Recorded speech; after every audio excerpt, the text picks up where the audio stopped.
जितनी भी मलाई आप डेली बेसिस पे स्टोर करते हैं उसको फ्रीज़ करने के बाद जब आप इसको मेल्ट करते हैं तो फिर इसको आपने हल्का सा सेक लगाना है और उसके अंदर 1 चम्मच दही का लेके इसको जाग लगा के आपने फ्रिज में रख देना है। फिर नेक्स्ट डे आपने ये प्रोसेस ब्लेंडर में डालना है और बगैर कोई चीज़ ऐड किया आपने इसको अच्छे से ब्लेंड करना है। इतना ब्लेंड करना है यहाँ तक कि हल्का हल्का सा जो आपको फील हो कि मक्खन के पार्टिकल्स बनना स्टार्ट हो गए हैं। आपने तब तक इसको ब्लेंड करते रहना है। घर में जो मक्खन तैयार किया जाता है वो बिल्कुल आंखों के सामने प्योर और साफ़ सुथरे तरीके से तैयार किया जाता है। बाहर के मक्खन का कोई ट्रस्ट नहीं होता कि वो कितना प्योर है और कितना प्योर नहीं।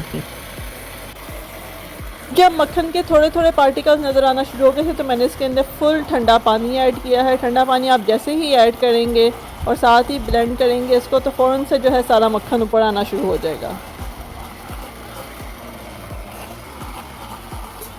अब देखिए यहाँ पर जो है मक्खन अच्छे से ऊपर आ चुका है और हमारा यहाँ पे प्रोसेस कंप्लीट हो चुका है। देखें बहुत ही आसान और बहुत ही कम वक्त में आपका घर का खालिस मक्खन तैयार हो गया है।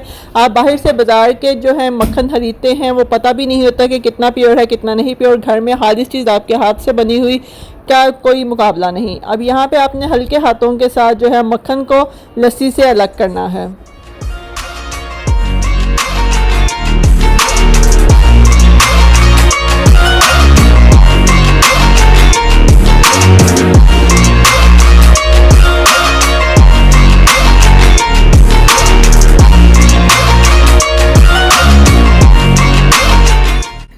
अब मैंने मक्खन जो है सारा वो लस्सी से अलहदा कर लिया है और जो लस्सी है वो भी आप पी सकते हैं। बहुत मज़े की लगती है, बहुत थिक और अच्छी लस्सी होती है। आप इसके अंदर पानी ऐड कर सकते हैं या कई लोग थिक पीना पसंद करते हैं वो थिक भी पी सकते हैं। और ये वाली लस्सी हेल्थ के लिए बहुत अच्छी होती है और बहुत मुफीद होती है। बहुत ही कम वक्त में और बहुत ही आसान तरीके से तैयार हुआ मक्खन देखें कितना अच्छा और कितना मुलायम है। और आराम से आप ब्रेड पे लगाएं, अपने बच्चों को भी खिलाएं, ख़ुद भी खाएं और बाज़ार के आर्टिफिशियल बटर से जान छुड़ाएं।